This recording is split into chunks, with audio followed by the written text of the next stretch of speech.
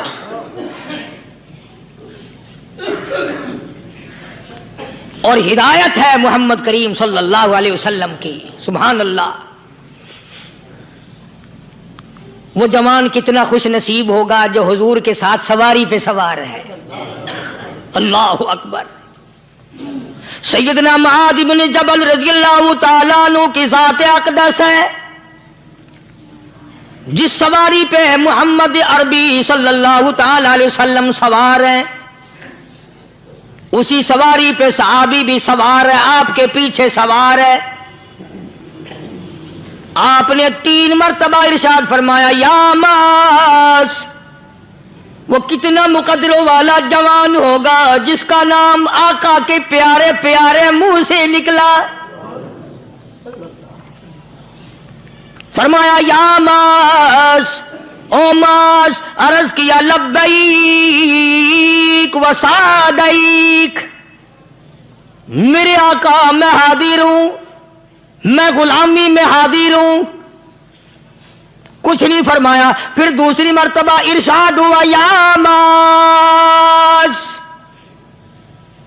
عرض کیا لبیک و سعدیک. کالی کملی والے میں تیری خدمت میں حاضر ہوں، میں غلامی میں حاضر ہوں. تیسری مرتبہ پھر فرمایا یا معاذ. سمجھے آپ؟ یہ تو حضور کو پتا تھا کہ میری آواز اس نے پہلی دفعہ میں ہی سن لی، پکار رہا ہے میں حاضر ہوں. 3 مرتبہ آواز اس لیے دی یعنی میں جو تجھے بتانا چاہتا ہوں وہ بڑی اہم بات ہے، توجہ کر، دھیان کر اس بات کی طرف جو میں تجھے بتانے لگا ہوں. تیسری مرتبہ ارشاد ہوا یا معاذ. عرض کیا لبیک و سعدیک. میرے آقا میں حاضر ہوں، غلامی میں حاضر ہوں. ارشاد فرماؤ. فرمایا یا معاذ لا تشرک باللہ. او معاذ مجھ سے ارشاد سن لے، مجھ سے پیغام سن لے. میں محمد کریم صلی اللہ تعالی علیہ وسلم تجھے بڑی پتے کی بات بتانے لگا ہوں، گر کی بات بتانے لگا ہوں، کوئی حقیقت کی بات بتانے لگا ہوں. لا تشرک باللہ. او میرے جمال، میرے صحابی، او معاذ، اللہ کی ذات میں، اللہ کی صفات میں کسی کو شریک نہ ٹھہرانا.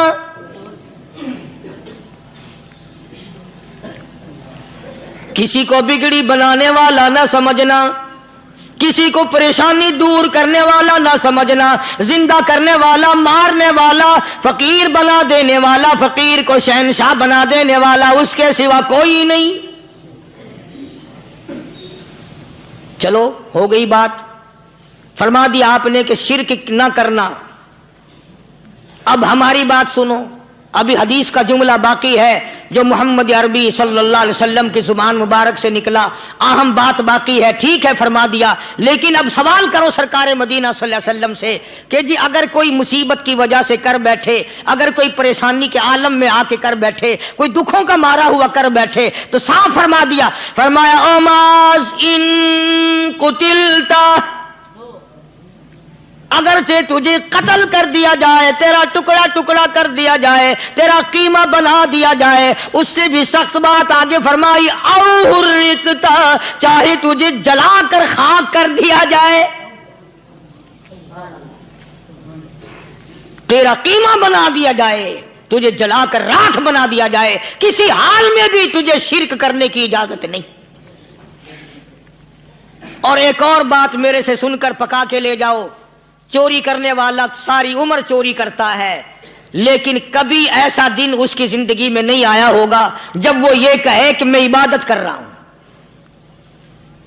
لاکھ چوری کی ہو یہ کہے گا کہ میں گناہگار ہوں، چوری کر. اپن چلو تمہارے منہ پہ نہیں کہے گا، دل میں کہے گا. زنا کرنے والا کبھی نہیں کہتا کہ میں گناہ نہیں کرتا، شراب پینے والا کبھی نہیں کہتا کہ میں گناہ نہیں کرتا، حرام کھانے والا، رشوت لینے والا کبھی نہیں کہتا کہ میں گناہ نہیں کرتا۔ شرک ایسا گناہ ہے، ایسی گمراہی ہے، اس کو بندہ گناہ سمجھ کر نہیں، عبادت سمجھ کے کرتا ہے۔ اور ارشاد فرمایا محمد عربی صلی اللہ علیہ وسلم نے کہ شرک کرنے والے کو توبہ کی توفیق نہیں ہوتی، وہ اس کو برا سمجھے تو توبہ کرے، جب وہ اس کو برا سمجھتا ہی نہیں تو گناہ سمجھتے ہی نہیں تو توبہ کائے کی کرے گا وہ۔ میں عرض کر رہا تھا کہ یہ جو اولیاء کرام ہیں، بزرگان دین ہیں، اللہ والے ہیں، یہ شرک کی لعنت سے آدمی کو بچانے کے لیے ساری زندگی کوشاں رہتے ہیں۔ حدیث پاک میں آتا ہے، ارشاد فرمایا محمد کریم صلی اللہ علیہ وسلم نے کہ جب آدمی گناہ کرتا ہے، فرمایا ان فی الجسد لمضغۃ اذا صلحت صلح الجسد كله واذا فسدت فسد الجسد كله الا وهي القلب، او كما قال النبي صلی اللہ علیہ وسلم۔ ارشاد فرمایا آدمی کے بدن میں ایک گوشت کا ٹکڑا ایسا ہے کہ جب وہ ٹھیک ہو جائے تو سارا بدن ٹھیک ہو جاتا ہے، جب وہ بگڑ جائے تو سارے بدن کا نظام بگڑ جاتا ہے۔ الا وہی القلب، سرکار مدینہ صلی اللہ علیہ وسلم نے فرمایا وہ دل ہے۔ دل آدمی کا سنور جائے تو سارا کچھ سنور گیا، دل بگڑ گیا تو سب کچھ بگڑ گیا۔ ریاکاری دل سے پیدا ہوتی ہے، تکبر دیکھنے میں نہیں آتا، دل میں پیدا ہوتا ہے، فخر دل میں پیدا ہوتا ہے، عجب اور خودبینی دل میں پیدا ہوتی ہے۔ تو آقا مدنی صلی اللہ علیہ وسلم نے فرمایا کہ آدمی کا دل جو ہے وہ سفید ہوتا ہے، بالکل سفید ہوتا ہے۔ جب بندہ گناہ کرتا ہے تو ایک چھوٹا سا سیاہ کالا نقطہ اس کے دل پہ لگ جاتا ہے، پھر دوسرا گناہ کرتا ہے، پھر دوسرا نقطہ لگ جاتا ہے، پھر تیسرا گناہ کرتا ہے، پھر تیسرا نقطہ دل پہ لگ جائے، حتیٰ کہ اس کا دل سارا کالا ہو جاتا ہے۔ اور جب سارا دل کالا ہو جاتا ہے تو اس کے دل کے اندر پھر حق سمجھنے کی گنجائش نہیں رہتی، پھر وہ اتنا بگڑتا ہے کہ خلاف شرع کام کو وہ عبادت کہتا ہے، پھر وہ ڈھول دھماکے کو عبادت کہتا ہے، پھر وہ چمٹا کھڑکانے کو عبادت کہتا ہے، پھر وہ نشہ کرنے کو عبادت کہتا ہے، پھر وہ نماز نہ پڑھنے کو عبادت کہتا ہے، پھر وہ قرآن کے قریب نہ آنے کو عبادت کہتا ہے۔ حالانکہ بزرگوں کا یہ طریقہ کار نہیں۔ سائیں توکل شاہ صاحب سبقت رحمت اللہ علیہ، امبالے شہر میں مزار ہے، حضرت کے واقعات میں لکھا ہے کہ جب کوئی عالم، جب کوئی قاری، جب کوئی بزرگ قرآن پڑھتا یا کچھ بیان کرتا، اگر قرآن پڑھتا غلطی کرتا، ہاں یہ بات سمجھ لو کہ سائیں شاہ صاحب جو تھے ان پڑھ تھے، عالم نہ تھے، پڑھے ہوئے نہیں تھے، لیکن اگر کوئی قرآن کی آیت غلط پڑھتا تو سائیں شاہ صاحب جو تھے وہ کہتے کہ تو نے غلطی کی ہے۔ اور اگر کوئی حضور کریم صلی اللہ علیہ وسلم کی حدیث پاک پڑھتا، اس میں کوئی غلطی کر دیتا تو شاہ صاحب فرماتے کہ تو نے غلطی کی ہے۔ تو ایک دن مولویوں نے، عالموں نے، قاریوں نے مشورہ کر لیا اور کہنے لگے آؤ شاہ صاحب سے پوچھیں گے کہ ان کو، یہ پڑھے ہوئے تو ہے نہیں، ان کو پتہ کیسے چلتا ہے، آیت غلط پڑھی گئی یا حدیث پاک غلط پڑھی گئی، ان کو پتہ کیسے چلتا ہے؟ تو اللہ والے کی خدمت میں پہنچے اور جا کے یہ سوال کر دیا، اللہ والے سے یہ سوال کر دیا۔ آپ سب سبحان اللہ کہو تو میں آگے جواب بتاؤں۔ اللہ اکبر، اللہ اکبر، کیا شان ہے اللہ والوں کی۔ فرمایا تم نہیں جانتے جب کوئی قاری قرآن صحیح پڑھتا ہے، عالم حدیث پاک صحیح بیان کرتا ہے، میں دیکھتا ہوں، میری آنکھوں کو نظر آتا ہے، اس کے سر سے لے کر آسمان تک نوری فرشتوں کی قطار بند جاتی ہے۔ اور جب وہ غلطی کرتا ہے تو وہ قطار ساری رخصت ہو جاتی ہے، وہ قطار ساری چھٹی کر جاتی ہے، میں سمجھ جاتا ہوں کہ کوئی غلطی ہوئی ہے۔ یہ ہے اللہ والوں کی باتیں جو ہم لوگوں کے کام آنے والی ہیں، جو ہمارے سوچ و بچار کی ہیں، جو ہمارے کرنے کی ہیں، کہ کتنے کتنے دن ان حضرات کو فاقے کرنے پڑے، مصیبت جھیلنی پڑی، پریشانی اٹھانی پڑی، تو پرواہ ہی نہیں کرتے تھے۔ مخلوق سے سوال کرنا ان حضرات کے یہاں بہت بری بات تھی۔ بلکہ نفحۃ الیمن ایک عربی کورس کی کتاب ہے، درس میں پڑھائی جاتی ہے عربی مدرسوں میں۔ ہم نے جب سبق پڑھتے تھے تو ایک واقعہ پڑھا تھا کہ کسی پہاڑ کی غار میں ایک اللہ والا رہتا تھا اور اللہ اللہ کرتا تھا ہر وقت۔ اللہ کی طرف سے کھانا آ جاتا تھا اور وہ کھا لیا کرتا تھا۔ تو خدا امتحان بھی کرتا ہے، آزمائش بھی کرتا ہے۔ دعا کیا کرو اللہ ہماری آزمائش نہ فرمائے۔ ہم لوگ آزمائش کے قابل کہاں ہیں؟ تو اللہ پاک نے جب اس اللہ والے کی آزمائش فرمائی تو 3 دن تک کھانا نہ آیا، 3 روز تک کھانا نہیں آیا۔ جب نہیں آیا تو بھوک نے ستایا، اور جب بھوک نے ستایا تو پریشانی ہوئی، اور جب پریشانی ہوئی تو دل میں خیال آیا کہ اب میرے لیے سوال کرنا جائز ہو گیا، اب تو میں بالکل بھوک نے تنگ کر دیا مجھے۔ تو پہاڑ سے نیچے اترے اور جا کر کے ایک مکان پہ سوال کر دیا، اور سوال یہ کیا کہ اللہ نام پہ مجھے کھانا چاہیے۔ ان گھر والوں نے 3 روٹیاں دے دی،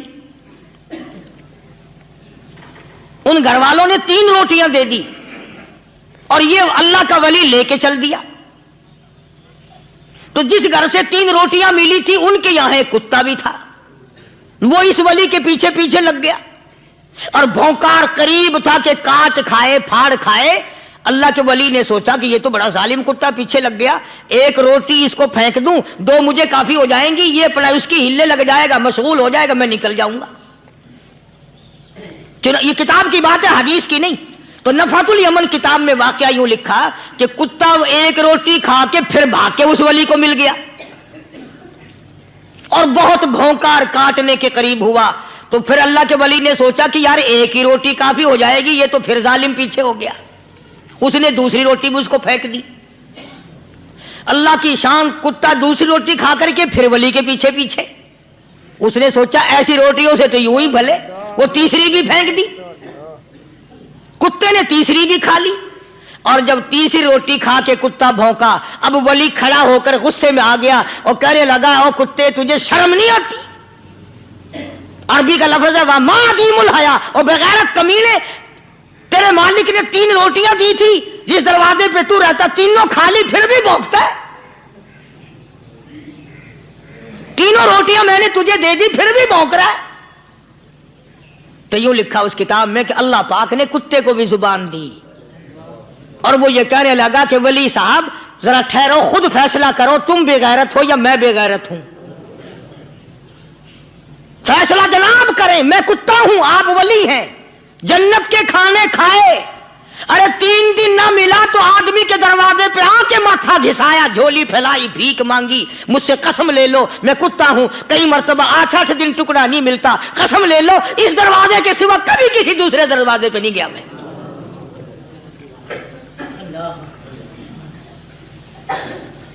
تجربہ کر لو، 3 دن کتے کو ٹکڑا ڈالو، چوتھے دن دم ہلا کر تمہارے پاؤں میں لٹے گا۔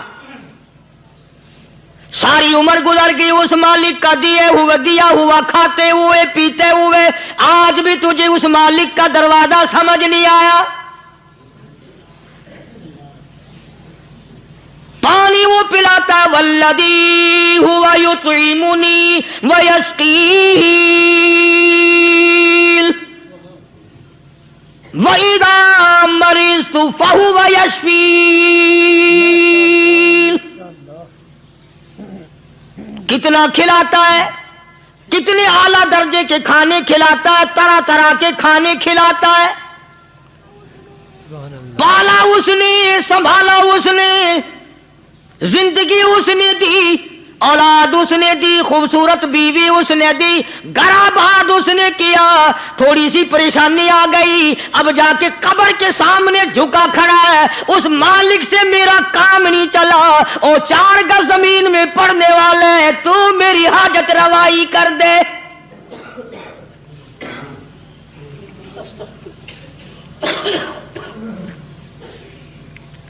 کون سے ولی نے یہ تعلیم دی، کون سے ولی نے یہ ترغیب دی؟ خواجہ قطب الدین بختیار کاکی رحمت اللہ علیہ، بابا فرید الدین شکر گنج رحمت اللہ علیہ کا پیر ہے۔ اتنے اللہ والے لوگ تھے، اتنے اللہ والے لوگ تھے۔ خواجہ قطب الدین بختیار کاکی رحمت اللہ علیہ کا آخری وقت دلی شہر میں آ گیا۔ نہ دولت تھی، نہ کوٹھی تھی، نہ بنگلہ تھا، فقیری۔ ہائے ہائے، عجیب بادشاہت ہوتی ہے ان لوگوں کی، بادشاہ ان کے دروازوں پہ آیا کرتے تھے۔ خواجہ ابو الحسن خرقانی رحمت اللہ علیہ بزرگ گزرے ہیں، محمود غزنوی کا زمانہ ہے۔ محمود غزنوی مرحوم بادشاہ نیک آدمی تھا۔ خواجہ ابو الحسن خرقانی رحمت اللہ علیہ کی خدمت میں آیا اور حضرت نے یوں پوچھ لیا، فرمایا محمود 2-4 دن پہلے بھی تو سنا تھا کہ تم ادھر آئے ہو، مجھ سے مل کے نہیں گئے؟ تو کہنے لگا حضرت سرکاری دورے پہ آیا تھا، سرکاری دورے کی لپیٹ میں اللہ والے کی زیارت کو بے ادبی سمجھتا ہوں، اللہ والے کی زیارت کرنے آؤں، کام کوئی اور لے کر آؤں اور اللہ والے کی زیارت کروں؟ میرے نزدیک یہ بے ادبی ہے۔ فرمایا آج ارادہ کر کے آئے ہو؟ کہ جی ہاں ارادہ کر کے آیا ہوں۔ باتیں ہوتی رہی، محمود کہنے لگا حضرت آج بہت بڑا کام لے کر آیا ہوں، دعا فرماؤ، سومناتھ کے مندر پہ حملے کا ارادہ ہے، 70 راجاؤں کی فوج آئیں گی، 70 بادشاہوں کی فوج آئیں گی، 70 راجا ہندو اپنی فوج لے کر آئیں گے، میں اکیلا مسلمان مقابلے میں آؤں گا، دعا فرماؤ وہ قادر کریم مجھے فتح عطا فرمائے۔ کیسی نیت لے کر آیا کرتے تھے بادشاہ لوگ فقیروں کے دربار میں۔ آج تو اگر کسی ولی کے پاس بھی جاؤ گے، میں نے مولانا عبید اللہ انور مدذلو سے پچھلے دنوں عرض کر دیا، میں نے کہا حضرت آپ اپنے گھر میں ہی رہتے ہیں، باہر نہیں نکلتے، کئی دن لوگوں کو نیکی ملے گی، زیارت ہوگی، تو فرمانے لگے قاری صاحب آپ کو کیا پتا ہے، بس اسی کام کے لیے لوگ آتے ہیں، ہماری اینٹ پڑ دو، ہم نے مکان بنانا ہے، ہمیں دکان کا تعویذ دے دو، ہمارے پیچھے دشمن لگ گیا، ہمارا مقدمہ ہو گیا، اور یوں تو کہنے کوئی بھی نہیں آتا، دعا کر دو اللہ میری قبر میں بھلائی فرما دے۔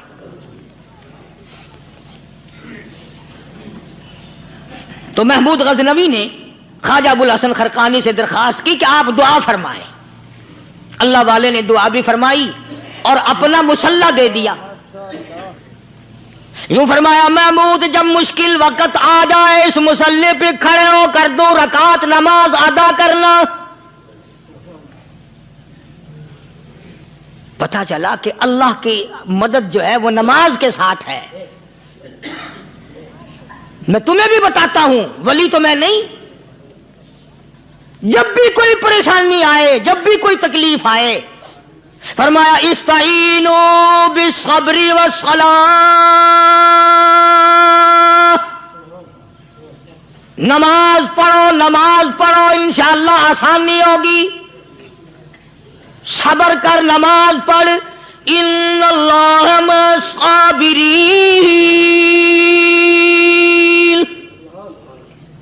اللہ پاک صبر کرنے والوں کا ساتھی ہے، صبر بھی کرتا جا، نماز بھی ادا کرتا جا، جس سے تیرا بگاڑ ہے یوں بھی سوچتا جا میری طرف سے کوئی ظلم نہ ہو جائے، میں مارا جاؤں گا۔ مسلح ساتھ لے کر چلا گیا اور اپنی فوج کو لے کر کے سومناتھ کے مندر پہ حملہ کر دیا۔ مسلمان فوج بڑا سفر کر کے آئی تھی، دور سے آئی تھی، تھکی ہوئی تھی، چور چور تھی، اتنے حالات نہ تھے، اتنے ہتھیار نہ تھے، 70 راجاؤں کی فوج کے مقابلے میں مسلمانوں کو شکست ہو گئی۔ محمود غزنوی کو خبر دی گئی بادشاہ شکست ہو گئی۔ محمود نے 2 رکعت نماز ادا کی، اور یہ بھی بتا دوں اللہ والوں کا اتنا ادب کیا محمود غزنوی نے کہ اس مسلح پہ کھڑے ہو کر نماز نہیں پڑھی، اس کو سر کے اوپر رکھ کے نماز پڑھی۔ مسلح اللہ والے کا سر پہ رکھ لیا اور نماز پڑھی خدا کے حضور میں، اور پھر سر سجدے میں رکھ دیا، میرے پروردگار بے نیاز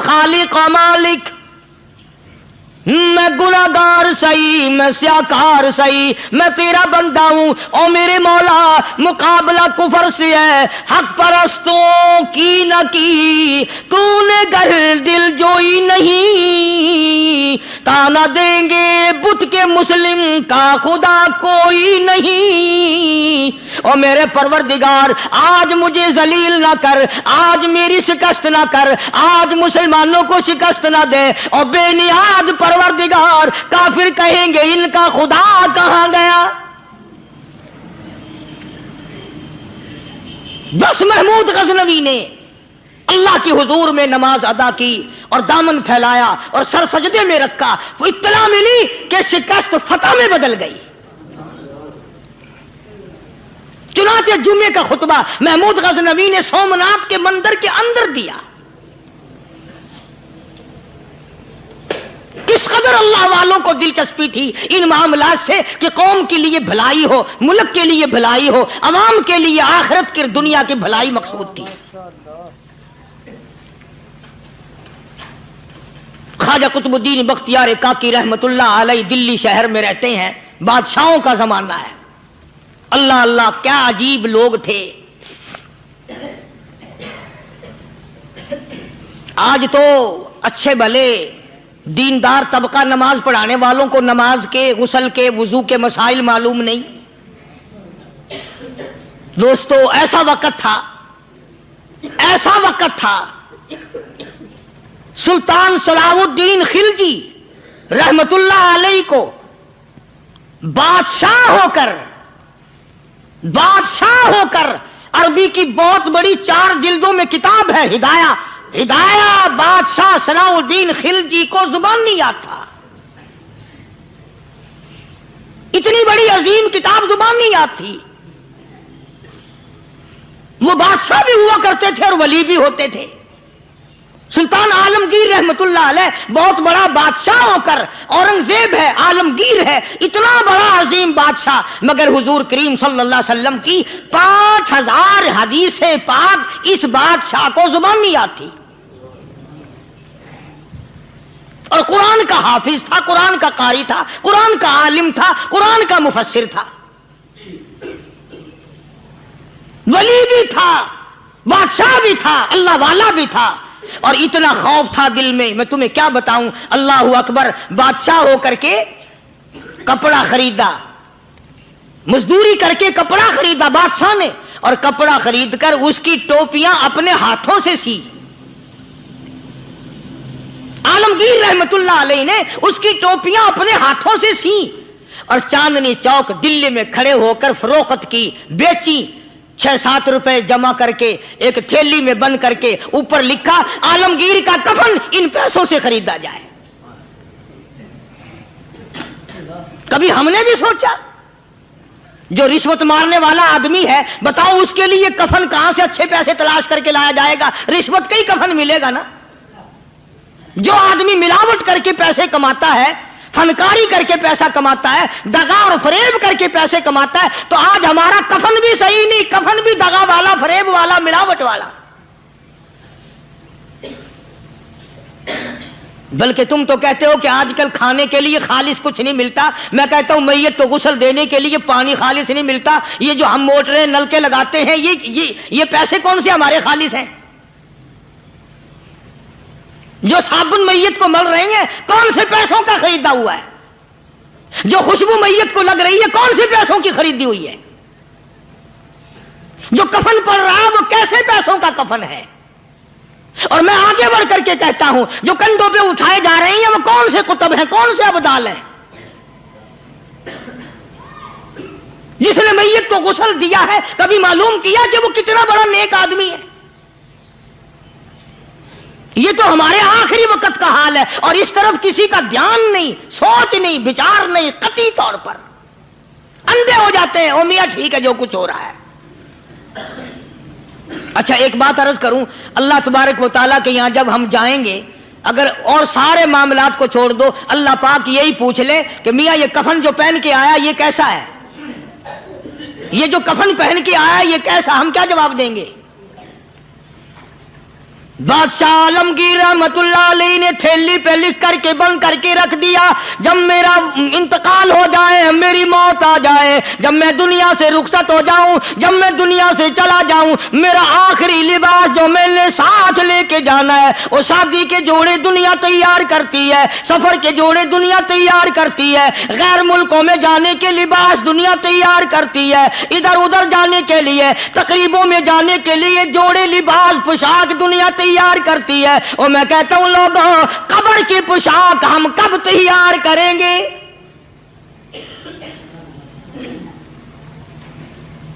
عالمگیر رحمت اللہ علیہ نے خود اپنے کفن کا انتظام کر کے رکھ دیا۔ ہمارے گھروں میں تو اگر کفن کا ذکر کرو تو گھر والے بھی منہ بنائیں گے، چھوڑو تم نے کفن کی باتیں بنانی شروع کر دی ابھی سے ہی۔ اور ایک اور عرض کروں، کفن بھی مقدر والوں کو ملتا، کئیوں کو ملتا ہی نہیں۔ کفن نہیں ملتا، قبر نہیں ملتی، نماز جنازہ نہیں ملتی، غسل نصیب نہیں ہوتا۔ مقدری سودے ہیں، نہ یہ دولت سے بات بنتی ہے، اور نہ یہ اقتدار سے بات بنتی ہے، اور نہ یہ سرمایہ سے بات بنتی ہے، یہ تو تقدیروں کے مسئلے ہیں جو مالک نے اپنے ہاتھ میں رکھا ہے۔ جناب رسول کریم سب کہہ دو صلی اللہ علیہ وسلم کے سگے چچا، اللہ غنی جنگ احد ہے، امام الانبیاء محبوب کبریا حضرت محمد مصطفیٰ صلی اللہ تعالی علیہ وسلم کو خبر دی گئی، آپ کی حالت بھی زخمی ہے، آپ کا چہرہ انور زخمی ہو گیا، آپ کے چہرے میں خود جو سر پہ اوڑھ رکھا تھا اس کے حلقے کڑیاں چہرے انور کے اندر چلی گئی، نکلتی نہیں، نکالنا چاہتے ہیں، نکلتی نہیں، نکالنے کی کوشش کرتے ہیں۔ ابو عبیدہ بن جراح رضی اللہ تعالیٰ عنہ نے دانتوں میں پکڑ کر وہ حلقہ زنجیر والا کھینچ لیا۔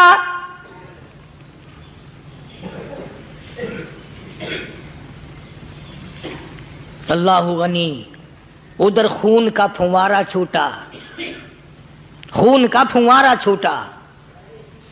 اللہ، عرش الہی سے آواز آئی، جبریل، پل جھپکنے کے برابر جبریل ساری دنیا کا نظام طے کر سکتا ہے۔ توجہ، اللہ نے آواز دی، جبریل، عرض کیا حضور، فرمایا یاد رکھ اگر میرے محبوب کا خون زمین پہ گر گیا تو پھر تو جبریل کا آئے گا۔ سدرۃ المنتہا سے سیکنڈ تو بڑی چیز ہوتی ہے، پل جھپکنے سے پہلے جبریل نے آ کر اس خون کو سنبھالا ہے۔ اتنی عظمت ہے سرکار مدینہ صلی اللہ علیہ وسلم کی اللہ تبارک و تعالیٰ کے یہاں، اور ہر پیغمبر کی۔ ابراہیم علیہ الصلوۃ والسلام کو وقت کے بادشاہ نے منجنیق میں بٹھا کر یوں آگ میں پھینک دیا، اس منجنیق میں سے، پنگوڑے میں سے خلیل نکل چکا۔ آواز آئی جبریل، جواب ملا حضور کہ میرا خلیل کو کیا ہوا؟ حضرت جبریل کو حکم ہوا، یاد رکھ اگر خلیل کا ایک بال بھی جل گیا تو جبریل کس کام کا؟ اللہ تبارک و تعالیٰ کے فرشتے نے پہلے پہنچ کر آگ پہ پر بچھا دیے۔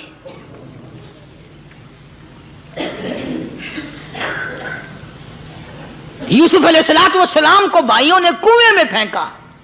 اب بتاؤ، کنواں کوئی 100-200 گز یا 100-200 میل تو لمبا نہیں ہوتا۔ میں خالق کی بے نیازی تمہیں بتا رہا ہوں، اور اپنے پیغمبروں کی کس طرح حفاظت فرماتے ہیں، سبحان اللہ۔ بھائیوں نے کنویں میں دھکا دیا، جبریل جی یہ کیا ہوا؟ تو میرا نبی آیا، میرے نبی کے کنویں میں جانے سے پہلے تخت بچھا دے۔ جبریل نے پر بچھا کر تخت بنا دیا۔ وہ تو یوں بچاتا ہے، وہ تو یوں سنبھالتا ہے۔ ابو عبیدہ بن جراح رضی اللہ تعالی عنہ نے سرکار مدینہ صلی اللہ علیہ وسلم کے چہرے انور میں سے وہ جو زنجیر کڑی کھینچی، اللہ اللہ، ابو عبیدہ کے 2 دانت نیچے کے، 2 اوپر کے، 4 دانت نکل گئے۔ آج ہمارے دانتوں کو کیڑے کھا جاتے ہیں، کھوکھریں بن جاتی ہیں، نکل جاتے ہیں۔ ابو عبیدہ تو کتنا خوش نصیب جوان ہے، تیرے 4 دانت تو نکل گئے، پر حضور صلی اللہ علیہ وسلم کی تکلیف کو تو نے دور کیا، یعنی آقا کی خدمت کرتے ہوئے ابو عبیدہ کے دانت نکل گئے۔ ادھر اپنی تکلیف ہے، ادھر پتا چلا کالی کملی والے صلی اللہ تعالی علیہ وسلم تیرے چچا کا حال ٹھیک نہیں. صلی اللہ علیہ وسلم بڑا صدمہ پہنچا، بڑا رنج پہنچا. ایک بات کرتا ہوں، توجہ کر کے لکھ کے لے جاؤ، کام آئے گی. بیٹیوں کو بتاؤ، بہنوں کو بتاؤ.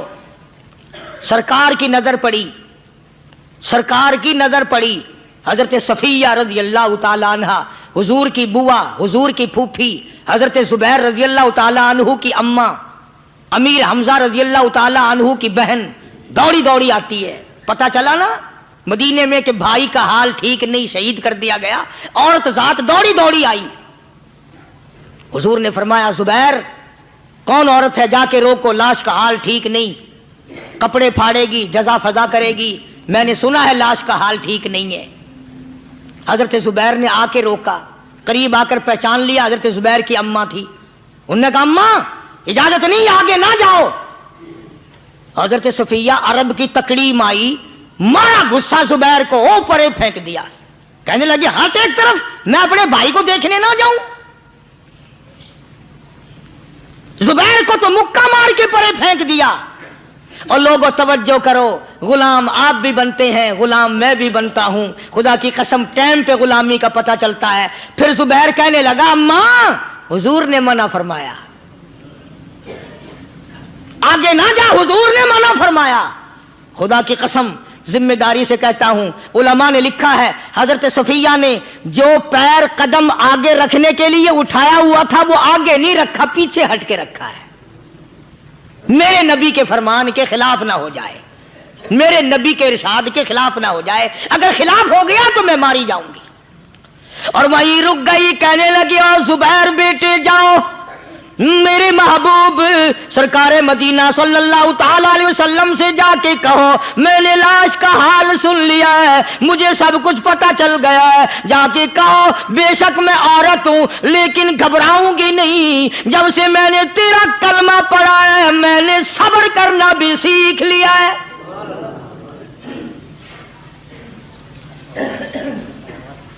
میں جدا فدا نہ کروں گی، میں کپڑے نہ پھاڑوں گی، میں رونا دھونا نہیں کروں گی. مدنی کریم صلی اللہ علیہ وسلم کو حضرت زبیر نے جا کے بتا دیا، میری اماں یوں کہتی ہے. فرمایا پھر بے شک اجازت ہے جائے.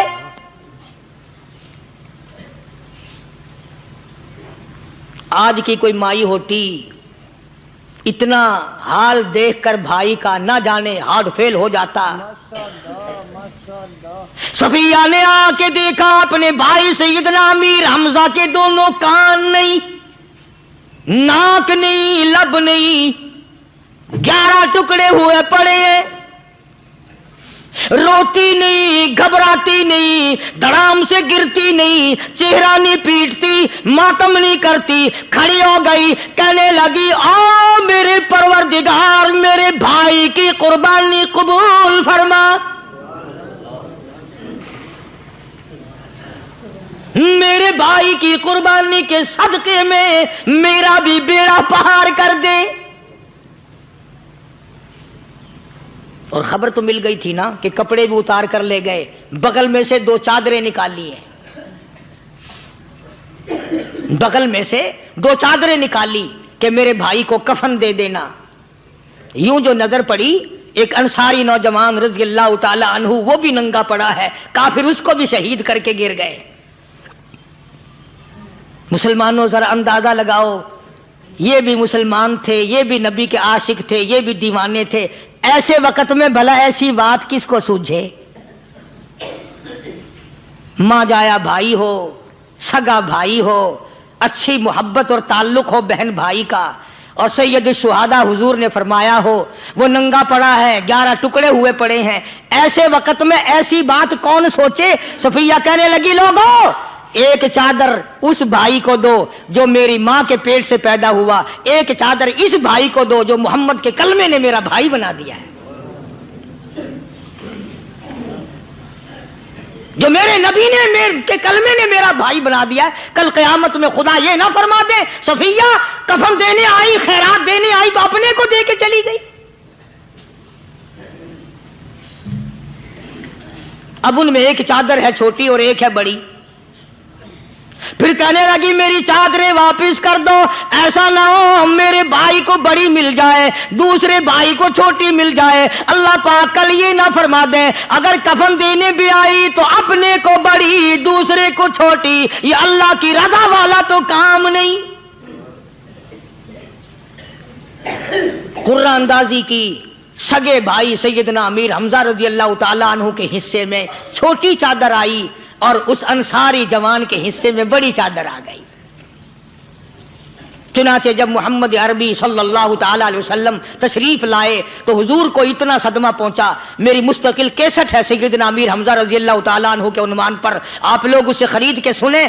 تم بھی کہتے ہو کہ ہم نے اسلام کی بڑی خدمت کی، ہم نے قرآن کی بڑی خدمت کی، ہم نے علماء اور طالب علموں کی بڑی خدمت کی، ہم نے مسجد اور مدرسوں کی بڑی خدمت کی۔ میں یہ کہتا ہوں آؤ دیکھو تو صحیح کہ ان حضرات نے کہاں تک قربانیاں دی ہیں۔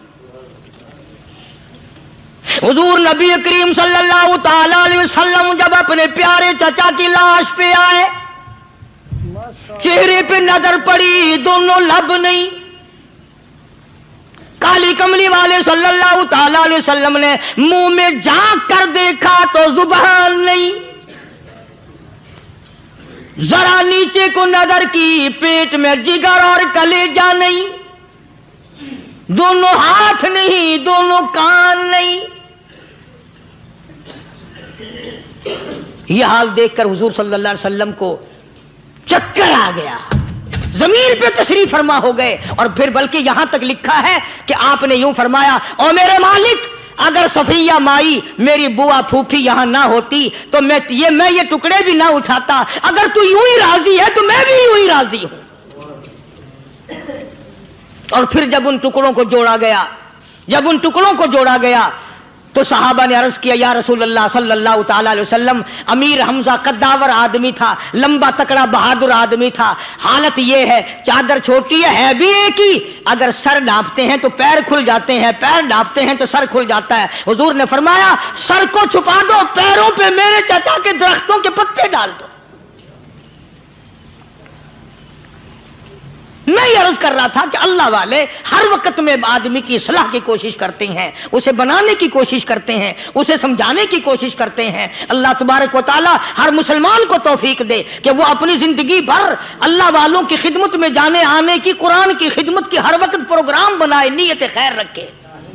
کیوں؟ اس لیے اسی کو کہتا ہے کہ لیے پھرتی ہے بلبل چونچ میں گل،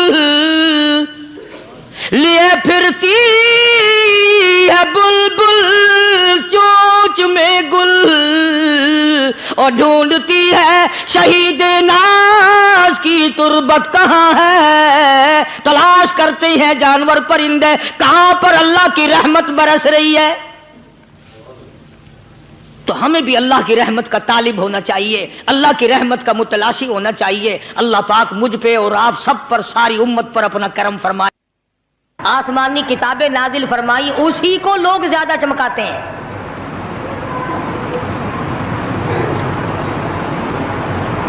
خدا اس بات کو گوارا ہی نہیں کرتا کہ میری طرف سے بغیر میرے اعلان کے کوئی ذرہ برابر اعلان کر سکے۔ وہ کسی قلندر کو، کسی ملنگ کو، کسی کو اختیار نہیں دیتا۔ جن کا خدا جیتا جاگتا حی و قیوم قائم دائم ہے وہ تو ایسا ہے، اور جن کا خدا کبھی پیدا ہوتا ہے کبھی مر جاتا ہے ان کی میں بات نہیں کرتا۔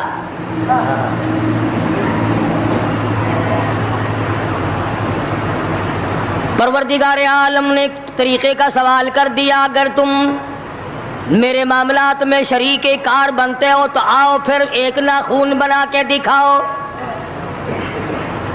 ایک بال بنا کے دکھاؤ، درخت کا ایک پتا بنا کے دکھاؤ، پتھر کا ایک روڑا بنا کے دکھاؤ، مٹی کا ایک ذرہ بنا کے میرے سامنے لاؤ۔ پروردگار عالم نے فرمایا چلو تم سے گائے کیا بنواؤں گا، بھینس کیا بنواؤں گا، بکری کیا بنواؤں گا، زمین و آسمان تم کیا بناؤ گے، چاند سورج ستارے کیا بناؤ گے، انسان تو بنانا تمہارے بس کا کام کہاں ہے۔ لَن يَخْلُقُوا ذُبَابًا، تم مجھے مکھی کا ایک پر بنا کے تو دکھاؤ۔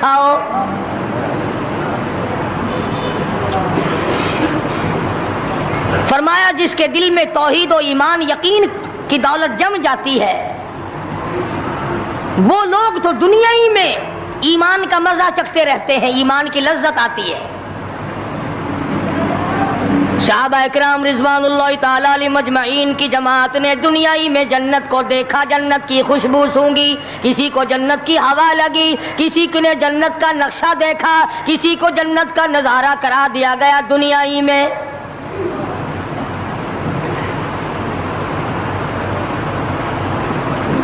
خوش نصیب تھے وہ لوگ جنہوں نے محنت سے اپنی آخرت کو بنایا، اپنی قبر کو بنایا، اپنی تمام تر زندگی میں کبھی بے فکری سے بسر نہ کی، رات کو سوچا، دن کو سوچا، صبح کو خیال کیا، شام کو خیال کیا۔ یہ ناپائیدار زندگی ہے، یہ ختم ہونے والی زندگی ہے، اس لیے مجھے دائمی زندگی کی کچھ تیاری کرنی چاہیے۔ ان لوگوں نے کمائی کی اور محمد کریم صلی اللہ تعالی علیہ وسلم کے ساتھ رہے، دنیا ہی میں ان کو جنت کے مزے آیا کرتے تھے۔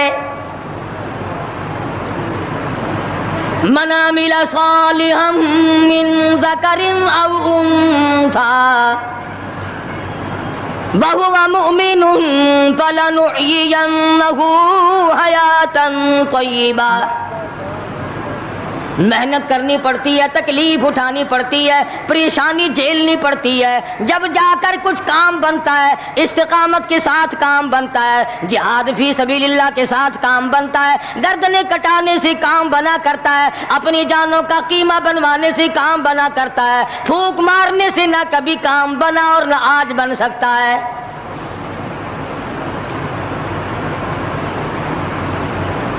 علماء کرام میں بے شمار لوگ اس قسم کے آئے جو استقامت کا پہاڑ ثابت ہوئے۔ ان میں سے بعض نے یہ لکھا ہے کہ بعض مرتبہ کھانے میں ایسا مزہ آتا تھا جیسے جنت کے کھانے کا مزہ آتا ہے۔ شاہ عبد الرحیم صاحب رائے پوری رحمہ اللہ خدام نے عرض کیا حضرت پورا مہینہ گزر جاتا ہے رمضان المبارک کا، کچھ دو چار نوالے، دو چار لقمے کھا تو لیا کرو۔ تو فرمانے لگے میں اللہ پاک کا قرآن کریم دن کو پڑھتا ہوں، رات کو پڑھتا ہوں، سارا دن تلاوت کرتا ہوں، ساری رات تلاوت میں لگا رہتا ہوں، اور لوگوں تمہیں کیا معلوم ہے جب میں خدا کا قرآن پڑھتا ہوں میرے منہ میں جنت کے پھلوں کا مزہ آتا رہتا ہے۔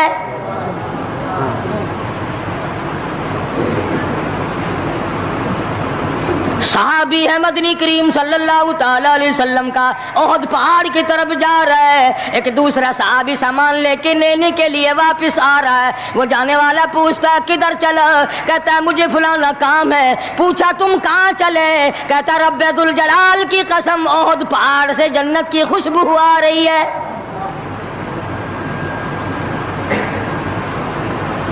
پہاڑ تھے یہ لوگ، ارادے کے، استقامت اس قدر مضبوط تھی، دنیا کی کوئی طاقت ان لوگوں کو نہیں ہلا سکی۔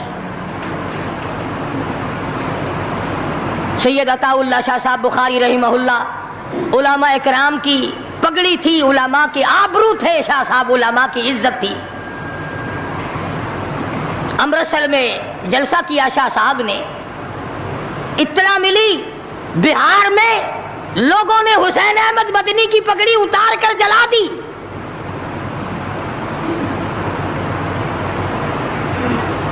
بخاری نے جلسہ کیا، لوگوں نے جستجوانہ نگاہوں سے دیکھا کہ آج بخاری سٹیج پہ ننگے سر کیوں آیا؟ فرمایا ہاں ہاں جو کچھ نگاہوں سے پوچھ رہے ہو سمجھ گیا ہوں، تم یہی کہتے ہو نا کہ میں ننگے سر کیوں آیا ہو؟ جب حسین احمد کی پگڑی تم نے اتار دی، بخاری اوڑھ کر آنے والا کون ہوتا ہے؟ آج تک دیکھو ان بہاریوں کو تم کہاں کہاں یہ دھکے کھاتے پھرتے ہیں۔ مولانا حسین احمد مدنی رحمت اللہ علیہ کی پگڑی اتاری، پیروں کے نیچے بلی اور جلا دی، داڑھی میں شراب پھینکی، بے عزتی کی، پتھر مارے۔ جو سب سے آگے تھا صبح کو تالاب میں نہانے گیا، پیر اوپر ہے سر نیچے ہے، لوگ کہنے لگے بلے بلے اتنا لمبا سانس۔ بہت دیر ہو گئی، جب آدھا دن گزرا لوگوں نے جا کے دیکھا حضرت دنیا سے تشریف لے جا چکے تھے، وہ مر چکا تھا، پاؤں اوپر سر پانی میں ڈوب کے مر گیا، اس طرح سے غرق کیا خداوند عالم نے، کیا میرے ولی کی توہین کرنے والوں تم بچ کے نہیں جا سکتے۔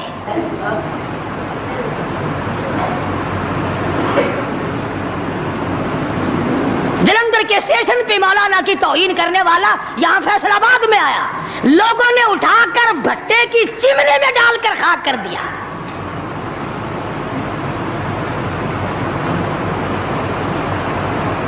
اللہ والوں کی توہین بشرطے اللہ والا ہو، ڈھنگ والا نہ ہو، فریب والا نہ ہو، ٹھگی والا نہ ہو، کتے بلی والا نہ ہو، اللہ والا ہو، خدا اس کا انتقام لیتا ہے۔ کلکتے میں مولانا ابوالکلام آزاد رحمہ اللہ کی بیگم بیمار ہے، مولانا ابوالکلام آزاد رانچی جیل میں ہے، بیگم آزاد نے خط لکھا، اطلاع دی میں بڑی شدید بیمار ہوں، ایسا معلوم ہوتا ہے میرا آخری وقت ہے، مجھے آ کر کے مل جاؤ، بڑی جلدی ہے، میری بڑی تمنا ہے، بڑی آرزو ہے۔ مولانا نے جواب دے دیا، اگر تیرا آخری وقت قریب ہے کلمہ پڑھتی چلی جا، استغفار کرتی چلی جا، قرآن کریم کی تلاوت کرتی کرتی رخصت ہو جا، اللہ اللہ کرتی رخصت ہو جا، میں تجھ سے ملنے کے لیے انگریز ظالم کے سامنے ضمانت کی بھیک مانگنے کو تیار۔ خوبصورت بیان تھا، بہت ہی اچھا بیان تھا۔ بیان فرما رہے تھے حضرت مولانا قاری حنیف ملتانی صاحب اپنی خوبصورت آواز اور خوبصورت انداز کے ساتھ۔ اللہ تعالی حضرت کی مغفرت فرمائے، آمین۔ تو دوستوں ملتے ہیں، اگر آپ کو ہمارے بیان اچھا لگا تو ہمارے ویڈیو کو لائک اور چینل کو سبسکرائب ضرور کریں، اور اپنے دوستوں اور رشتہ داروں میں ایک بار شیئر ضرور کریں، اور ہمیں کمنٹ کر کے ضرور بتائیں کہ آپ کو ہمارا بیان کیسا لگا، اور کمنٹ میں ماشاءاللہ اور اللہ اکبر ضرور لکھیں۔ تو دوستوں کل پھر ملتے ہیں ایک نئے بیان کے ساتھ، تب تک کے لیے آپ سبھی کو اللہ حافظ۔ السلام علیکم ورحمۃ اللہ وبرکاتہ۔